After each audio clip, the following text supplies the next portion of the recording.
Yeah, man. Speaking of your cousin Eddie, That's what I mean. also in trouble with the Ali Act. Oh my God. I just teed that up like an alley oop. That was I great. I need the to pro see that you are now, Rob. I'm so proud of you, man. that. So proud. But shout out to Thomas Hauser, back out there writing articles, man. On the beat. Matchroom hater. Rob, Rob's salty. I love it. How's the schmauser? That was bad. Come on, that was such a dad joke. That was so bad. I'm Anyways, this first came up with this article published Wednesday, November 13th. So that was what, just 2 days ago, right? So it's right 2 days ago.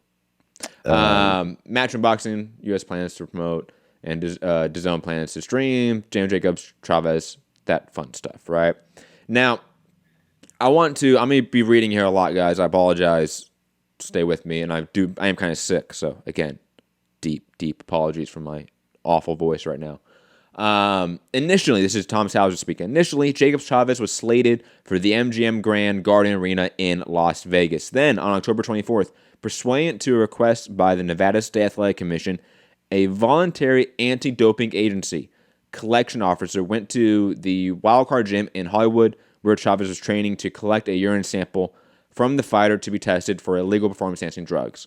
According to information transmitted by VADA to the Nevada State Athletic Commission, Chavez arrived at the gym shortly before 2 p.m. At that time, VADA collection officer introduced himself, and Chavez refused to provide a sample. He repeated his refusal several times as the afternoon progressed. VADA president Dr. Margaret Goodman was contacted by Matchroom Boxing CEO Frank Smith and Sean Palmer, counsel for Matchroom, who asked that the VADA collection officer remained on site while they sought to convince Chavez to provide a sample. I think that's a really key piece of information there. And again, also, I didn't really frame this properly. A lot of people out there thinking this VADA test was coming from the contract. No, it's coming from Nevada, and we're going to get into why there's a difference there later on. Back to the article. At 4:35 p.m., after Chavez had left the gym, it was clear that he would not return to provide the sample. The VADA collection officer left. On October 30th, at the behest of Executive Director Bob Bennett, the Nevada State Athletic Commission placed Chavez on temporary suspension pending the result of the November 20th commission meeting, which is in 5 days, by the way, guys. An attorney representing Chavez reached out informally to the Nevada Attorney General Office, which has jurisdiction over the Nevada State Athletic Commission, for relief. But the AG's office stood by Bennett. Not surprised, they usually do. Thereafter, Hearn found a more compliant State Athletic Commission, Francisco Menses, Executive Director of Arizona Boxing and MMA Commission, said that the fight could proceed in Arizona and that the drug testing would be conducted by, get this, Drug Free Sport US.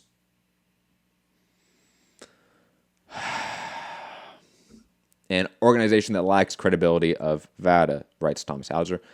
After Arizona was announced as the site for the fight, Hearn told FightHype.com, quote, Chavez hadn't signed for the fight, hadn't signed up for VADA, and Nevada through VADA turned up to test him. And he said, well, I haven't signed up for the fight yet, so he didn't test, and they chose to not license him. So I went to the ABC, went to the other boxing commission, and said, we'll license him, and who will license him, no problem. He just has to sign up for testing, which he's done in full, and we go. But Hearn's explanation is flawed. First, under Nevada law, the Nevada State Athletic Commission has jurisdiction to test a fighter for performance-enhancing drugs once a promoter requests a date for a fight from the commission. And Matchroom had previously requested December 20th as the date for Jacobs Chavez. Moreover, the Muhammad Ali Boxing Reform Act provides that each boxing commission shall establish procedures to ensure that no boxer is permitted to box within its jurisdiction while under suspension from any other boxing commission as a consequence of a failed test. And the World Anti-Doping Agency, WADA, code expressly treats evading, refusing, or failing to submit to a drug test as a violation with penalties that are the same as the penalties for a failed drug test.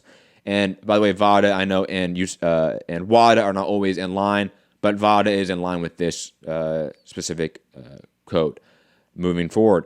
The Ali Act was designed to prevent forum shopping of the kind that is happening now in conjunction with Jacobs Chavez. Before Matchroom settled on Arizona as the site for Jacobs Chavez, it reached out informally to the California State Athletic Commission to determine whether Chavez might be licensed in California. But Chavez has a trouble relationship with the California State Athletic Commission. He was supposed to be on the Wilder Tyson Fury card. Moving on. Let me see. I think this is most of what I want to say. There's more to this article. Go read the rest of it, guys. I highly implore everyone. There's another article, though, we're going to get to because Nevada has definitely responded to this situation. Nevada, though, responding, New York State Athletic Commission confronts Matchroom over Chavez, and this is, again, another Thomas Hauser piece. Nevada State Athletic Commission Executive Director Bob Bennett has sent a strongly worded letter. Always love that phrasing. I always love that phrasing. It's so good. To Eddie Hearn, Managing Director of Matchroom Sports. And let's just read the letter because it's pretty good. With you're on the business end of a hissy fit. Bennett's letter to Hearn declares, and this is the letter itself, Nevada law prohibits any promoter licensed by the Nevada State Athletic Commission from having any dealings related to unarmed combat with a person who has been suspended by the Nevada State Athletic Commission. Nevada law also prohibits a promoter from prohibiting a person under suspension from participating in any event or exhibition of unarmed combat during the period of suspension.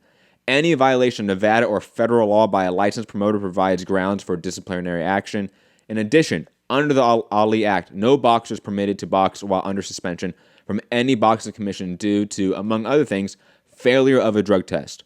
Under Nevada law, an unarmed combatant that refuses to submit to the collection of a sample or specimen upon the request of the Nevada State Athletic Commission or its representative, or otherwise evades the collection thereof, has committed an anti-doping violation and is subject to disciplinary action, just as he or she would be if he or she failed a drug test. Based on Matchroom's ongoing dealings with Chavez while he has been on suspension, it is apparent that Matchroom has violated Nevada law. Further, given that Chavez's suspension is based on his refusal to submit to a drug test requested by the Nevada State Athletic Commission, and thus an anti-doping violation, it is apparent that the event scheduled to occur in Arizona December 20th, 2019, is in violation of the Ali Act. As such, Matchroom is promoting an event that potentially violates federal law. Bennett's letter further states, on November 7th, 2019, I contacted Sean Palmer, Matchroom's head of legal and business affairs, and informed him of the legal issues with Matchroom dealings with Chavez discussed herein. I further informed him of the potential consequences should Matchroom not take corrective measures to comply with Nevada law, including that a violation of the Nevada law would be considered by the Nevada State Athletic Commission when deciding whether to renew Matchroom's promoter's license. Matchroom Boxing USA announced today, blah, blah, this is no longer the letter. But they did announce today that the tickets go on sale for Jacobs Chavez in Arizona. So, right now we have two stories in the news cycle of people breaking the Ali Act or trying to break the Ali Act. First, obviously, PBC, and they're trying to make a belt. Obviously, if you just tuned in, rewind the show, check out that part as well. But right now, Eddie Hearn wanting to promote a fighter that's under suspension and commission shopping him, and the commission violating the law as well in terms of Arizona. This is just, like, there's levels of insanity with this story. First, obviously, the Eddie Hearn level of having the gall to break the Ali Act and Nevada and federal law to take this fight and promote a fight of Chavez while under suspension when you can wait 5 fucking days. Hilarious. And on top of that, obviously, the commission's fault here in Arizona. Them licensing Chavez and doing this is violating federal law and probably their own state law that they should be adhering to. So this is just a crazy story, in my opinion. And that's why I played, by the way, the intro of the whole White situation, because, you know, it was funny. Eddie Hearn going hard about people, you know, testing positive and having an anti-doping violation under VADA. He can't fight. But Chavez, no, he can fight. We're just going to another commission. This is really slimy. This is really slimy here from Eddie Hearn, Matchroom, and Arizona. Everyone involved here. This is literally illegal. So until December not December, until November 20th happens, and let's say on some miracle they don't suspend Chavez, you're violating law here, both state and federal law. You can't be doing this. Rob, your thoughts on Eddie Hearn violating federal and state law? Yeah, I'd be all right. No, look, quickly before my phone explodes, whatever his current Twitter handle is sending me that the Attorney General is very close with the Fox guy at Fox or something. So Okay, I'm being told to tell you that. that's cool. Still doesn't matter. But anyway, because Circling back, let's not talk about PBC. We're talking about your man Eddie Hearn violating law, literally violate. Like PBC might violate federal law if they make belts. Eddie Hearn is literally doing it right now. Yeah, I mean, so what is it? Because they reserved a date or requested a date for the fight to be in Nevada. In Nevada, He is thereby under their rules and law. Yeah, he is thereby under jurisdiction to be tested. I don't know. And again, it wasn't the fight contract VADA testing. That is separate. This was Nevada sending a VADA representative on their own dime to go and test him because it's Chavez and he's been tested. Date requested.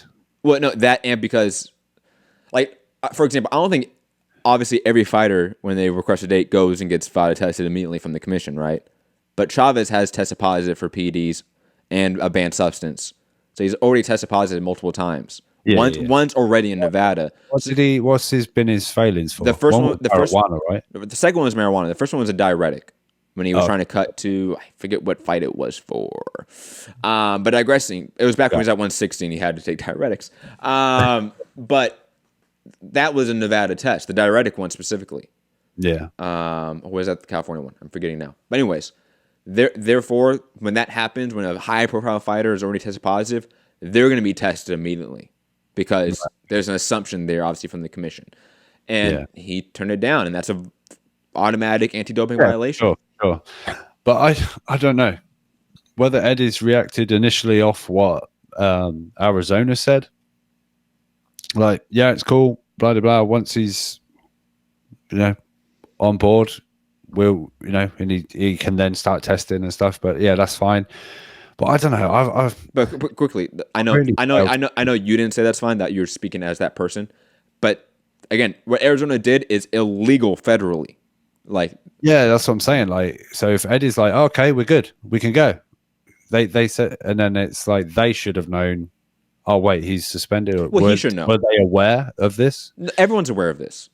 Yeah. Look, if you're the head of Chavez was temporarily suspended, did they know that? Absolutely, because they shopped him. There are quotes from him in the piece, right? Okay. But for me, I don't know. And look, you're a promoter promoting in the U.S. You're a commission head. You know the Ali Act. Yeah. You know you're breaking federal law. Like, there's no we didn't know. No, you guys know. You guys know what you did was wrong and illegal.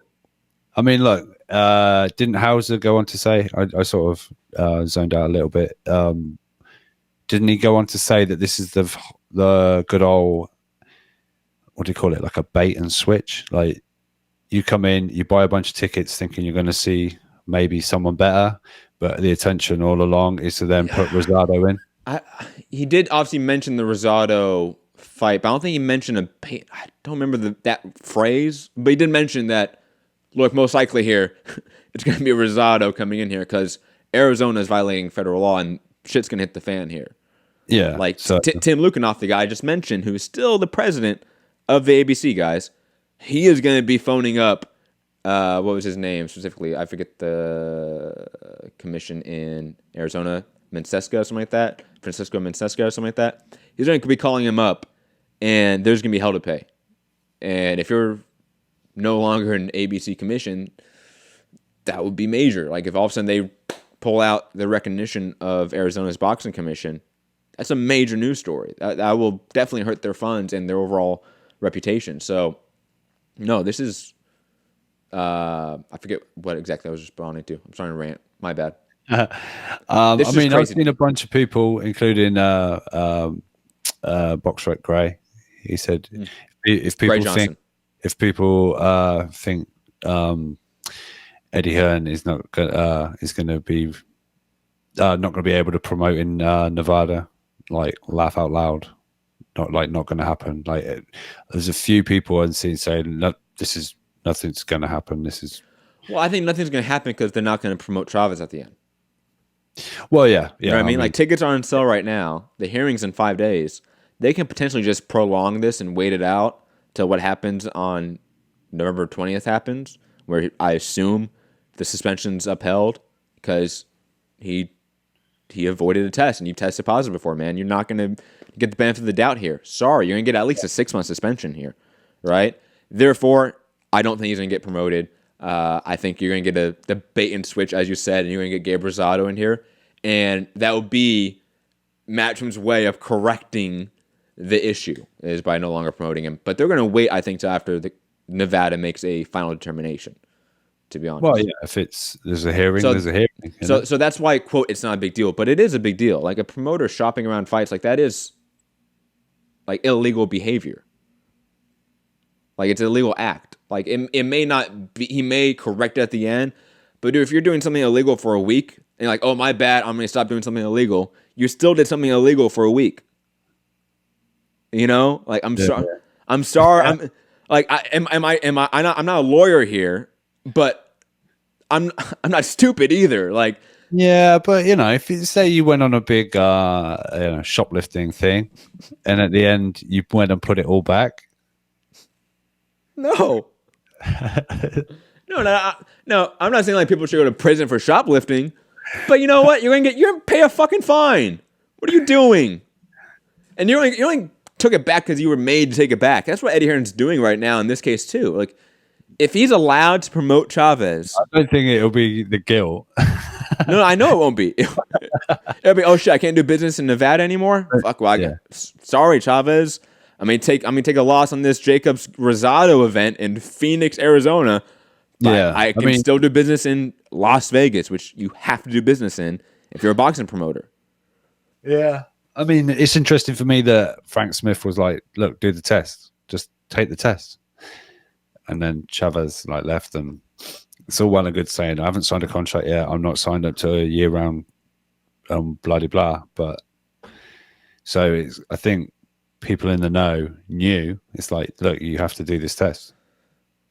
So well, again, Matchroom were telling Chavez, take the test. Matchroom's not saying, hey, you didn't sign the fight, you're good.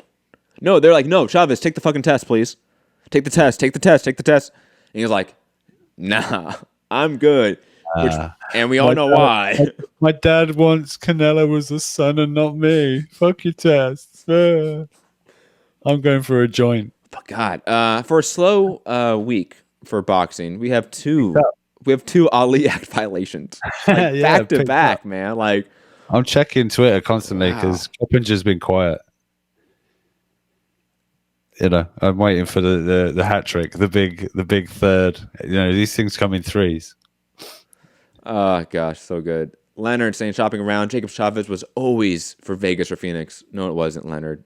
You're just having one of the greatest reporters and journalists in all of boxing telling you exactly the play-by-play of how it happened. And guess what? I read it out to you. You have no excuses here. Stop defending this. They 100% try to shop around a suspended fighter, which is a violation of federal fucking law. Stop defending the fuckery. You don't have to. It's okay. Look, even Rob's not, guys. Like, Matchroom fans, it's okay. Take a seat. It's okay to admit, hey, my man Eddie fucked up. He shouldn't be doing this. He's out of line here. Just get Rosado in, or, obviously wait till November 20th, and maybe you're hoping that Jacobs doesn't get suspended. But Eddie, you kind of fucked up here. At the very least, admit that, guys. You have to admit that. You can't be out there saying this is a good thing. You can't be out there saying, oh, this is normal. This is all part of the plan. If you're out there saying that, you are clearly buying the fucking bullshit. Stop listening to IFL interviews of Eddie and take a detox, people. Please, you need it. You need a detox from that shit. Anyways, shout out to the Ali Act, by the way. Rob, any last thoughts on these topics per se? I mean, Well, by the way, we do have Eddie Hearn more topics to get to when it comes to PD users. okay. Yeah, no, I've got my Phoenix ticket on hold. I just, Phoenix. I'll wait on the flights. Maybe I'll get a better deal if I leave it a few more days. And the Estrada fight's no longer on that one, right? Because Estrada got hurt, right? Because he didn't have a hand injury, no, I think Estrada's now going to be the January. right? Yeah, he got moved, right? Yeah. Did he get moved to the farmer card allegedly? And we're going to talk about the farmer card as well. Yeah, I think so. No, on this one is Rosales and Rodriguez. Is it Rodriguez? No, Martinez. I can't remember. Who was it? Rosales versus Martinez. Yeah, was going to be on it, and who else was going to be on this Jacobs card? I can't remember. That's right. That fight. Potentially Josh Kelly and no, Josh Kelly got moved to January card. Oh, he did. I didn't see. Yeah, Evanesian. No, but he was going to have a tune-up, and then I think they just we're just going to move it to January main event with Evanesian. Okay, because the date wouldn't make sense. I remember I think it was going to be January for Evanesian. It just said early next year. I want to say it was January, but digressing. I doubt Kelly's Luke Campbell. I doubt he's on this card. Yeah, I doubt a lot of those names are going to be on this card. I'm doubting the card, to be honest. The second it happens, because it's going to happen, guys. Where it's not going to be Chavez, it's going to be Rosado versus Jacobs. They're going to just tank this card on purpose because it's going to be a loss. So just tank it. Don't beef it up. Save up these names for other people, please.